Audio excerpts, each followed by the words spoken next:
గత కొద్ది రోజులుగా కురిసిన వర్షాలకు చెరువు కట్టలు తెగిపోయి కందిబండ మేళ్ల చెరువుకు వెళ్లే మార్గంలో ఉన్నటువంటి బ్రిడ్జి వరద కృంగిపోయి కూలిపోయిన విషయం అందరికీ తెలిసిందే. అధికారులు మాత్రం అటువైపు నుండి వాహనాల రాకపోకలు మాత్రమే ఆపగలిగారు. కానీ నిత్యం స్కూలుకు వెళ్లే విద్యార్థుల పరిస్థితి ఏమిటని తీవ్ర ఆందోళన చేస్తున్న గ్రామస్తులు బ్రిడ్జి కూలినప్పటి నుండి పట్టించుకొని నాదులే లేడని, బ్రిడ్జి మరమ్మతులు చేయకపోగా కొత్తగా వేరే మార్గం నుండి దారి ఏర్పాటు చేసే చర్యలు కూడా తీసుకోలేదని, నిత్యం కూలీలకు వెళ్లే రైతులు, స్కూళ్లకు వెళ్లే చిన్నపిల్లలు తీవ్ర ఇబ్బందులు పడుతున్నారని గ్రామస్తులు ఆవేదన వ్యక్తం చేస్తున్నారు. ఇప్పటికైనా సంబంధిత అధికారులు చర్యలు తీసుకుని కొత్త మార్గం ఏర్పాటు చేసే విధంగా రాకపోకలకు ఇబ్బంది కలగకుండా చర్యలు తీసుకోవాలని గ్రామస్తులు కోరుతున్నారు.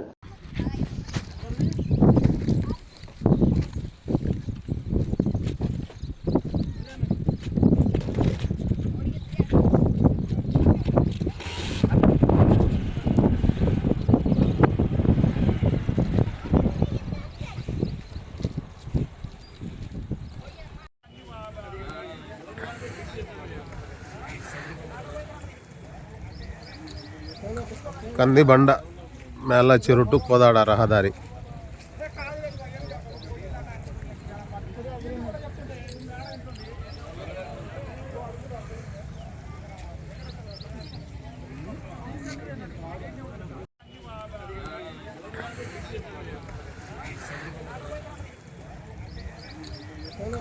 కందిబండ మేళ్ల చెరువు టు కోదాడ రహదారి.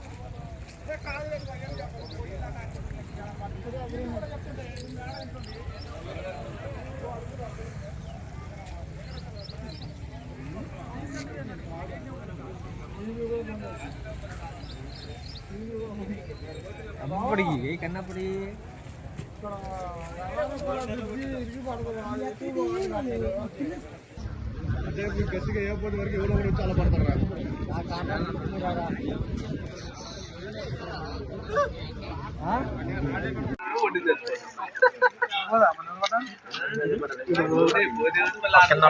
అది సపోర్ట్ ఉంది కదా, సపోర్ట్ పడుతుంది.